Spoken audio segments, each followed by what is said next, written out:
A very warm welcome to you all this morning as we all come together to pay our respects, to remember, to mourn, but most importantly we're here to celebrate. Celebrate the life of a wonderful, loving, special man, Mr. Stephen Merry. Better known to you all as Steve, or even Steve Super Scoop to many of his friends. He was just 73 years of age, and he passed away on the 25th of July after a very short illness. Now, Steve was a loving and devoted husband to Champa. Been married for 42 years. A lovely long time. And of course, he was a dad like no other to his children, Samantha and Thomas. And Steve was a very, very talented man with amazing skills for painting. And in your order of service, you will see just some of his artwork. Not all of it. The house is full of this artwork. And it's amazing that the artwork, it's so colourful, it's so vibrant. It's beautiful. Absolutely beautiful. He was also a very well-loved and well-liked man in the community. Of course, he was an ice cream man. He was an ice cream man for many, many years around the Highfields, and that sound we used to hear, jingle bells of all things, on his ice cream van going around the streets. He'd been doing it since the 1970s. And let's face it, we all like a 99, don't we? Especially on a day like today. So it was a fitting tribute, really, wasn't it, to see that ice cream van in the cortege today, playing his tunes. Where's the ice cream man? Where are you? Is he in here? No? Oh, there you are. Thank you for doing that, sir. Thank you very much indeed. Now, this man, this Steve, has travelled the globe. And I mean, travelled the globe. He's really, really enjoyed life with his darling wife. He was a true, true gentleman. And his passing, I think we'll all agree, leaves a massive void in not just his family's lives, but all of your lives. And it's so nice to see so many people here, not just here in the room today, but people watching as well on the webcam, wherever they're watching, and maybe all over the world. That's how popular this man was. So my condolences go to all of you, the family, and all of you, his friends. So let me introduce myself. My name is Harvey. And it's a privilege to return to this lovely, lovely place at Great Glen Crematorium, a place that's very fond in my heart. I was the manager here for 5 years, and before I left to do this job. And it's a beautiful setting. It's so beautiful. It's the countryside and peaceful. What a final, lovely final place to come to say our farewells. And I want to thank the family as well, Champa, Sam, Thomas, for spending time with me to put this service together today. There was laughter, and of course there was tears. But I think we're going to do him proud today, don't you? And we're going to start this service with a bit of a mantra. And those here in the room that know the mantra, please, you're all welcome to join in. And family, I believe you're going to come and stand around the coffin as we listen to this mantra. And it's Hey Nath Jodi Ha.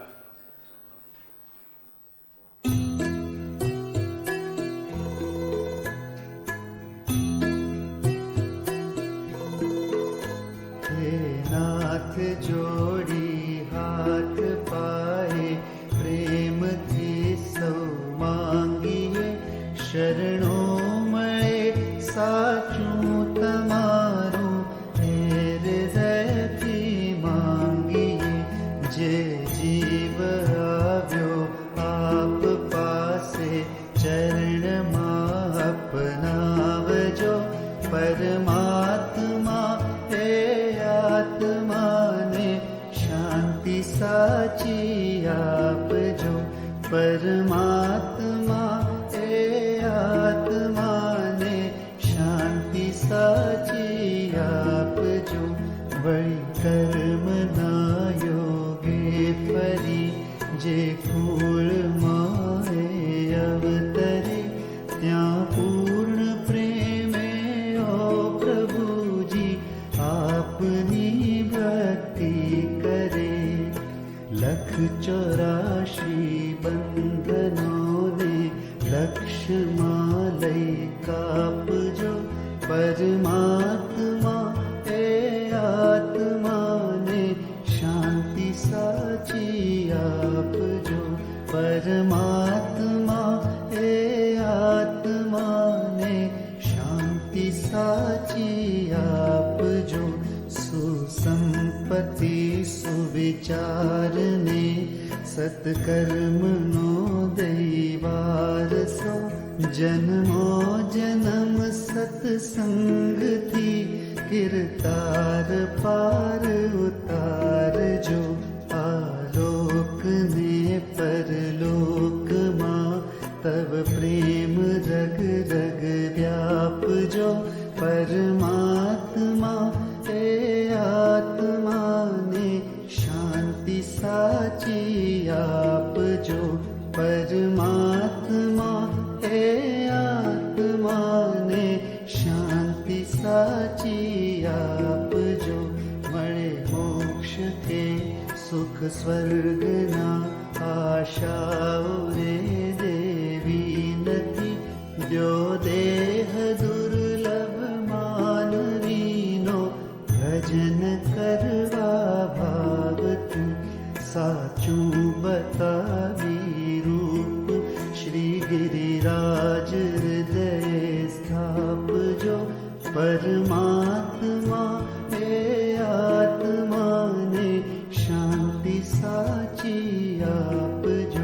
परमात्मा हे आत्मा ने शांति साची आपजो परमात्मा हे आत्मा ने शांति साची आपजो।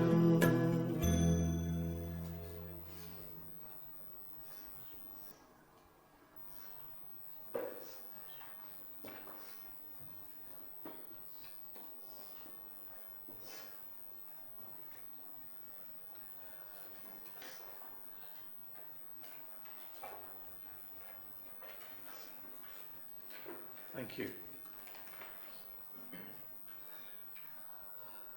And now we're going to hear from Samantha, who's going to tell us all about this wonderful man's life. Thank you, Samantha.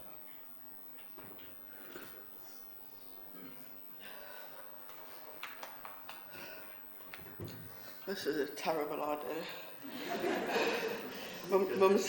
Mum told me yesterday Dad hid in the toilets at his own wedding because he didn't want to do a speech. Before I start, I just want to say a huge thank you to our good friend Joe Nixon from Arch Creative, who pulled together the most beautiful order of service that you've got in front of you in the video montage that you'll see. My families go a long way back, and his mum and late dad Jelly were actually at our parents' wedding, but we wanted to say thank you, Joe. Okay. Dad was born in Leicester at the City General Hospital on the 10th of January 1951 to Bill and Betty Merry. He has an older brother, Dave, two younger brothers, Mark and Carl, and one little sister, Jane. Unfortunately, Mark couldn't make it today as he lives in Arizona, but he's joined us via live stream, as is our cousins Rachel in Dubai, Lee in Australia, Mum's older brother Raman, and some of Dad's friends from all across the world. Dad grew up on Allison Close, off Ambassador Road in the then prefabricated houses. The Merrys then moved to Savile Street in Goodwood before later moving to a beautiful bungalow on Scraptop Lane opposite the Trocadero. It was a beautiful, happy home which was kept in our family until shortly after the death of our granddad 10 years ago. Dad didn't look like his brothers and sisters. He had luscious, dark, curly hair with bright blue eyes. Nana always said she brought home the wrong baby, but they're all glad that she did. As Dad got older, he did start to look just like his mum and his dad. He certainly burped a lot like Grandad did as well. Dad went to Whitehall Infants and then Spensfield Road School. He wasn't a fan of school, or any of society's conforms for that matter. He said that if you pretended to be sick, they wouldn't give you any homework. He proudly left school without any O-levels. He got his first job at Artisan Press Printers in Anstey and would cycle to and from Goodwood every day. He ended up getting the sack because he was 5 minutes late once. Dad had loads of different jobs after that. He would regularly point things out to us all across the city saying, "I built that, I'll put that in." It became a running family joke. He worked at a petrol station, the water board, Timpson Builders, to name a few. He'd work more than one job at a time so he could save up, travel and spend time with his friends. Dad started out as a bit of a mod before his hippie era. His brother Mark shared that he would borrow Dad's clothes to go dancing at the Night Owl. He also shared that he ended up dating the best looking girl from school, but it turned out she only went out with him because she fancied Dad and was trying to get near him. Mark said, "People have the right to be good looking, but Steve abused it." Dad was always very proud of his looks and his full head of hair. He'd often get dressed up, look at himself in the mirror and say proudly, "I look fantastic." And he always did. Uncle Carl remembers Dad would bribe him to go to the shops for treats and repay him with a packet of crisps. That never changed. And I think everyone here knows that our dad loved his food. Chicken calipari with chips, of course, extra spicy, cockles, mussels, steak, chocolate, egg custard, cheese, fish and chips. He loved it all. In his late teens, he spent time hanging out in places like El Rondo and the Palais and the Blues in Highfields, but he was never a big drinker. Dad grew up amongst a very large group of friends, much like Tom and I have today. We can't possibly name everyone, but to name a few: Dave Gray, Malcolm Kate Bates, Nick, Terry, Jelly, Alan, Malcolm Rose, Pete and Joe, Ian and Suzanne, Nick, Lance, Gray Buller and Mick Pinney, some of whom have been passed already for many years. They would get together to go on long walks at Bradgate Park or camping in Kinderscout in Derbyshire, all with long hair, big flares and a shared love of music. The Grateful Dead, the Rolling Stones, the Beatles, Neil Young, Boz Scaggs. Dad loved it all when he would play music at full blast at every opportunity. Dad decided that he wanted to explore the world with his friends, and with just a small tent on his back, he would hitchhike all across Europe, in particular sharing fond memories of Amsterdam and Spain. He once told us because there were no mobile phones back then, he and his mates would just agree a meet-up and hope for the best. On one occasion, Dad had set up camp in an area called Lussard while his best mate had ended up in Lucerne. But they did somehow find each other a few weeks later. In September of 1976, Dad's friends Nick, Ian and Dave were planning a trip to India. As a last-minute decision, and with only £100 to his name, Dad booked a cheap ticket with Afghan Airways, transiting in Kabul and landing in Delhi. The airport hall was full of birds, and Dad was in awe. He always loved birds. They rented a guest house in Parganj, a non-AC room overlooking the street. In recent years, he took Mum to see where they stayed. Dad had hoped they would sell chips. As you know, he loved chips with everything. But unfortunately, he had to set off masala, omelette, lassi and chai. He was happy though. He loved chai, and he drank tons of the stuff. He always asked for half a cup so it would taste sweeter once he put his sugar in. On this 4-month trip, Dad fell in love with India. He and his friends travelled around before heading to Manali in the Himalayas. Being completely ignorant to the routes and the weather conditions, they set off with just sleeping bags and space blankets. They never made it to the valley floor, as the clouds descended and obscured everything in sight. It poured it down with rain. The gang cobbled together a shelter using space blankets and sticks, and all 4 of them huddled underneath it to weather the storm. You might see a photo of this later. The gang awoke in the morning soggy and disappointed, and defeated they headed back down into town. Dad's friends did make a second attempt at the Himalayas, but Dad decided to break from the group and he headed to Rishikesh solo. Here he found his perfect chill zone, paradise. He stayed at an English-speaking Swami's ashram on the banks of the river Ganga. He spent his time peacefully squatting around a small dooney, supping chai and doing his favourite activity, nothing. When he did finally run out of money, and with only £1 to his name, he called his dad to sell all of his belongings and wire the money over to India. The money took longer than expected, and so, as well as some free food from the locals, a man from the British Embassy took pity on him and lent him £15, which Dad was really grateful for and repaid him when he returned to England. When Grandad and Auntie Jane picked him up from the train station, they didn't recognise him, as he was so skinny, with wild curly hair out of control, and he was wrapped in a blanket. They walked straight past him. But he was happy and eager for more adventures. India had stolen his heart. Upon returning to England, he moved into a shared house with Mount Bates and Dave Gray. They nicknamed it the USSR, up St Saviour's Road. He painted the walls of the house with murals of mushrooms and fairies so they could all sit around in their own little wonderland. Then later he moved to a larger shared house with more friends on Knighton Drive. He showed me this house just a few weeks ago. As the group started to mature, they began moving into their own homes with their partners. In 1977, Dad moved into a flat on London Street, where his sister Jane later joined him. He was always very close and protective of his sister, even in his later years. Jane shared that he would leave breadcrumbs and dirty butter knives everywhere. That never changed. He was the world's biggest grazer. The flat was above an ice cream factory called Esposito's. Dad decided to try his hand and rented an ice cream van. He loved the freedom of being his own boss, choosing his own hours, making people happy, and the access it gave him to free ice cream. He later brought his pride and joy in his old Bedford van and started his rounds in Highfields and Evington. He did this for 44 years, and the outpouring of love since he passed away has been overwhelming. We are just so incredibly proud of him.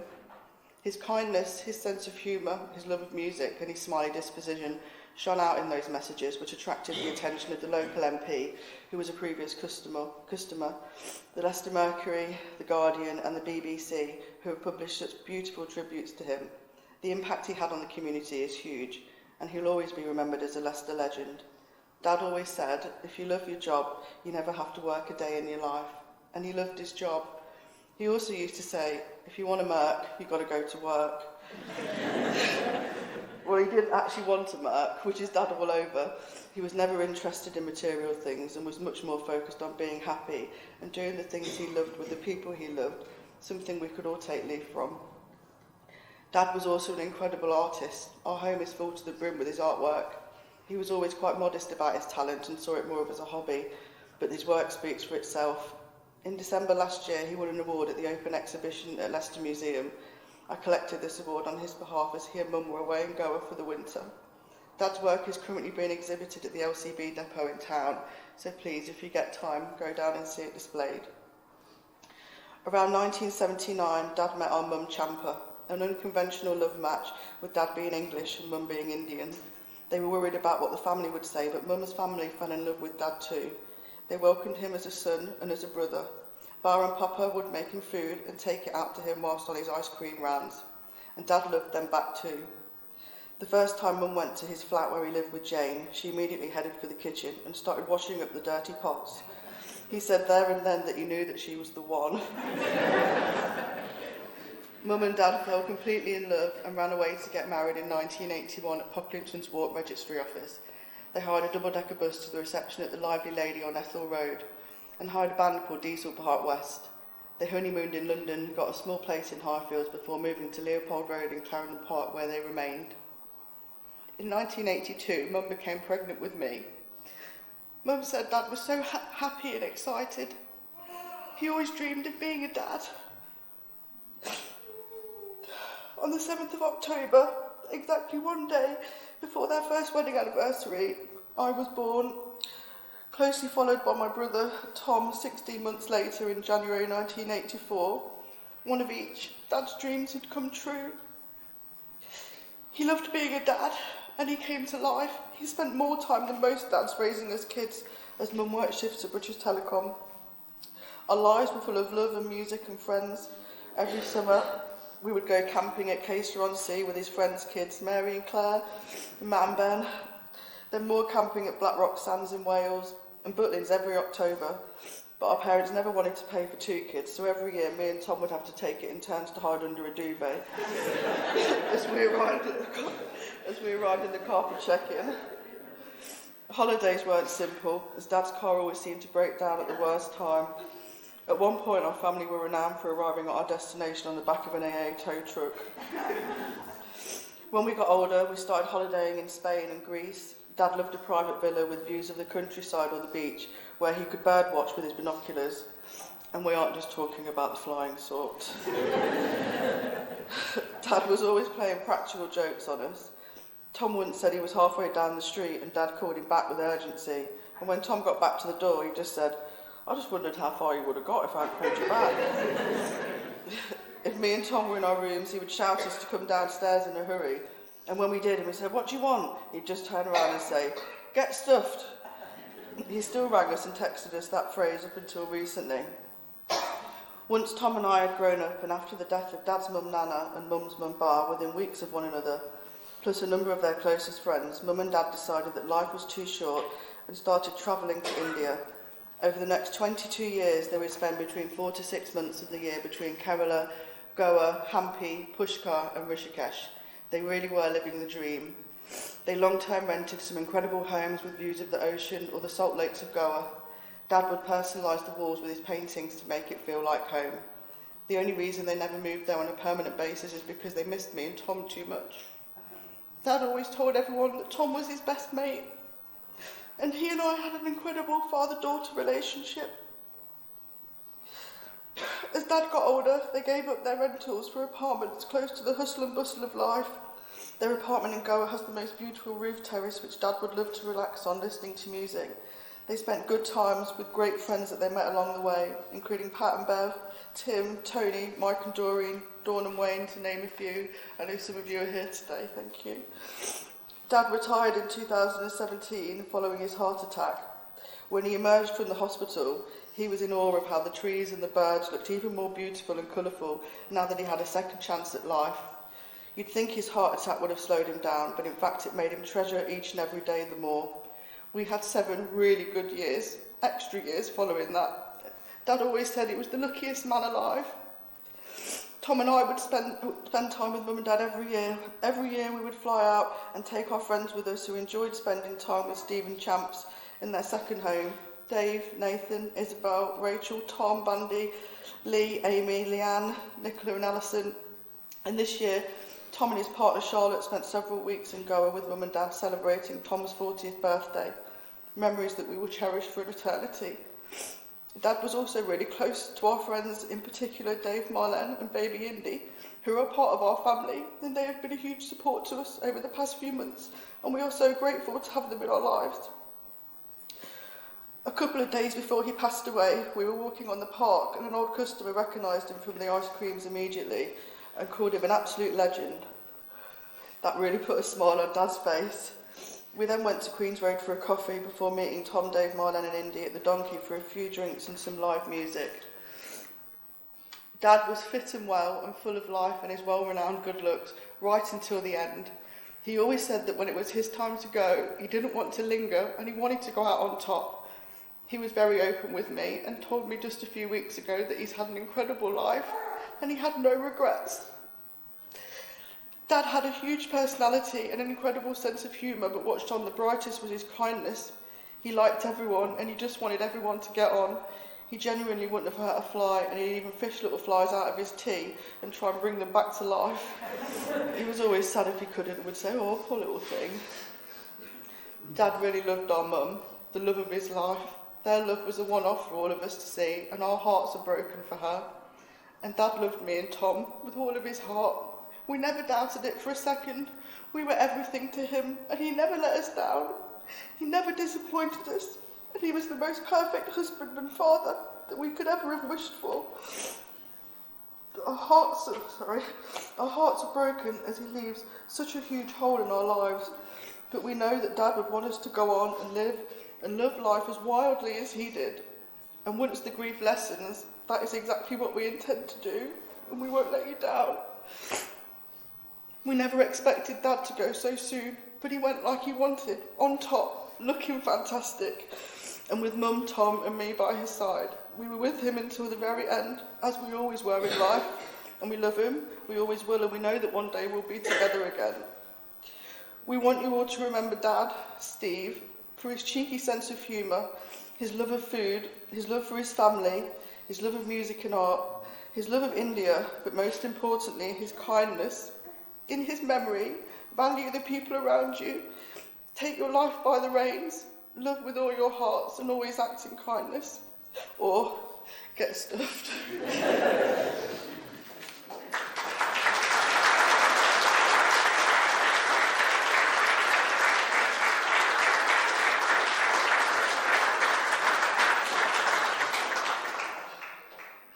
It's not easy to come up here and stand to a room full of people and tell the story of your dad's life. Sam, thanks. Really well done. You're a beautiful, loving family.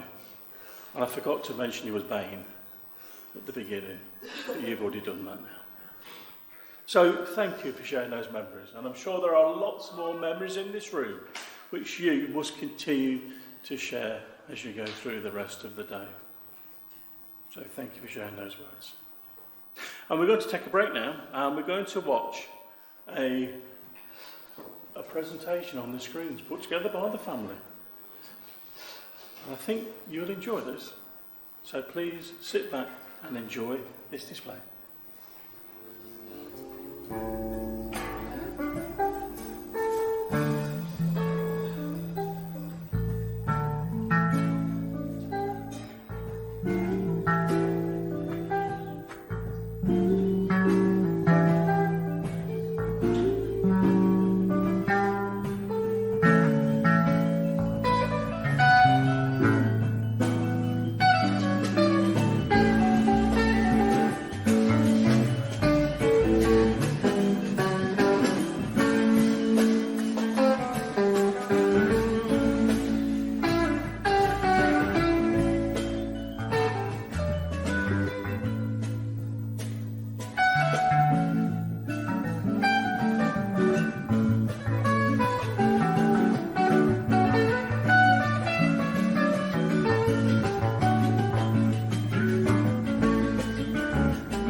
Some wonderful memories there, and you can't beat Jingle Bells in the summer, can you?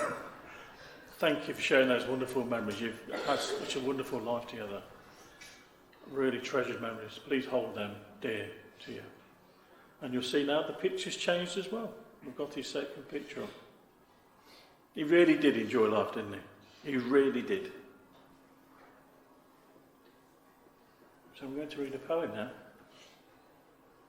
When all my days are numbered and I'm gone and out of sight, my body, like an unused costume, no longer holding in my light. Don't look down in sorrow, look to that sky above, and remember all my good bits, the good times and the love. Lay me down amongst the bluebells, let the sun rays warm my chest, but remember me with laughter, all the things you loved the best. All life, it weaved a story, laced with wisdom, love, and of course, art. Now, the story is yours for telling, so keep alive my part. Remember me with feeling, tell tales of all my love. Be grateful for my company, and I'll live forevermore in your heart.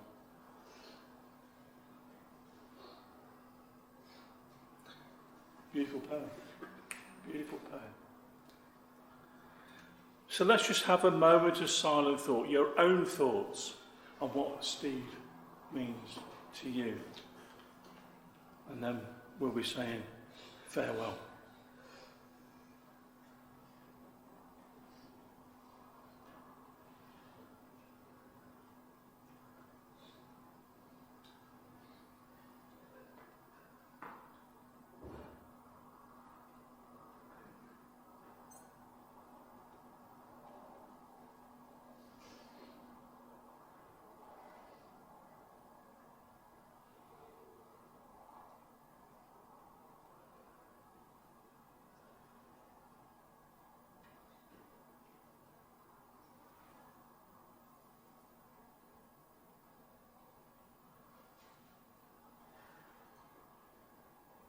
If you're able, could you all please stand?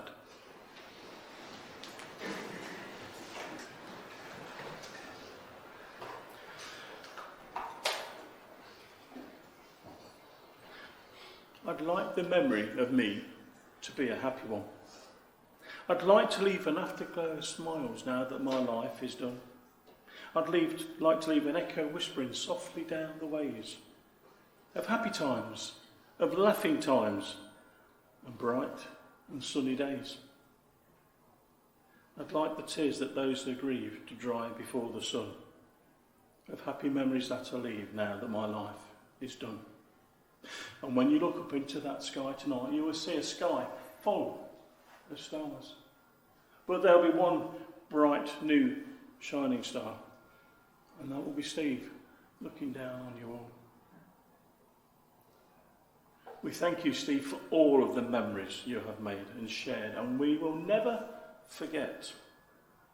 We know that you're just passing through the amazing places you have visited, the memories you have made, the love and compassion you have given to your family. We thank you for being the most amazing and best husband and father you could ever wish for. We thank you for all the memories you've left behind here, for all the pictures and the artwork that you've done. They always remind us that you're not far away and nearby. But now, we send you on a final journey. And this journey is one that we all must make. And we all have to make this journey alone. So now we send you into a party in paradise. Into the freedom of the wind and the sunshine. We let you go. Into that sky full of stars and the planets, we let you go. Into the wind's breadth and the hands of the star maker, we let you go. To the heavens where the sun always shines bright and rainbows are just a beautiful sight, we let you go. Steve, know that you are loved. and you are going to be greatly missed.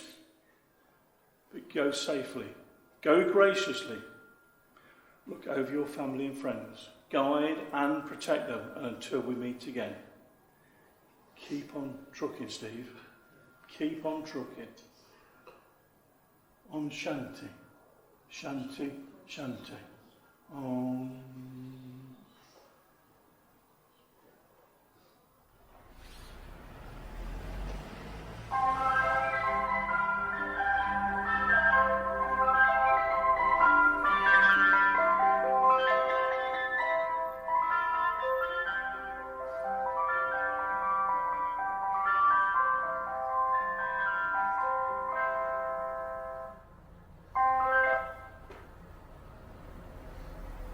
Thank you.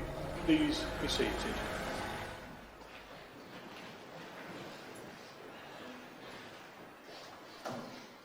And that almost brings our service to a close. But before I say the final words, I just would like to leave you with a thought, if I may.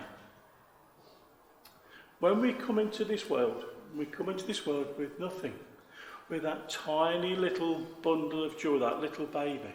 But the one thing we do have is love. The love of a mum and a dad, and perhaps a brother and sisters come before us. And as we go through life, that love gets stronger. And then we have our own relationships, our friendships and children. And that love again gets stronger still. It's like a link in a chain. It can't be broken. It holds us all together. And that's what's brought you all here today.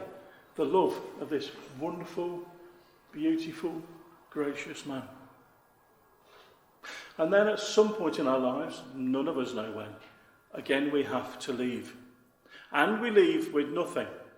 The house, the cars, the cash, the families and relationships and friendships were all left behind. But the one thing that Steve lives with today is your love, which I thank you so much for. So please continue to share that love as you go through your lives. Let it fold around you. And remember Steve as you go through that rest of your lifetime.